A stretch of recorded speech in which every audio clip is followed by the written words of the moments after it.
Kar, araw-araw ka nagpupuslit ng tanso. Tapos, sasabihin mo. Araw-araw sipag lang. O di kaya, magpo-post ka sa Facebook ng Sipag lang, hayaan. kung alam mo, walang nakakakita sa'yo. Diyan ka nagkakamali. Alam nung taas, yung mga ginagawa mo. Hindi ka man nakikita ng security guard, ng foreman, ng engineer, o ng kapwa mo, electrical practitioner. Kaya, Gar, tigil-tigilan mo na yan. Mahirap kapag yung karma tumama sa'yo.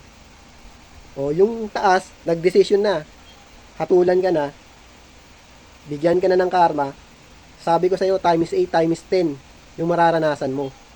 Kaya kung may pagkakataon pa, tigilan mo na yan. At magbago ka na. Pwede ka naman kumuha ng side hustle o sideline. Total, meron ka namang skill. 'Di ba? Electrician ka, electrical practitioner ka. Pwede kang mag-add sa mga page, sa mga grupo, na kung saan may mga nagpo-post na customer, naghahanap sila ng mga electrician. Paunahan yun, kaya kailangan i-message mo na lang sila. Sumali ka sa mga grupo na yan. Kesa, dun ka sa benta 600 plus. Illegal yan. Delikado yan. Kaya kung ako sa'yo, tigilan mo na yan magpuslit. Ha? Wag mo nang ilagay dyan sa may sapatos mo. Michael, Jordan, at saka Alan. Tigilan mo na yan, ha?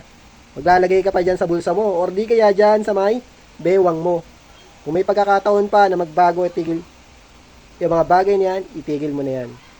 No? Maging disiplinado tayo. At maging maayos sana yung ugali natin at attitude natin para sa sarili natin at para na rin sa reputasyon natin. Okay, Gar? Bye.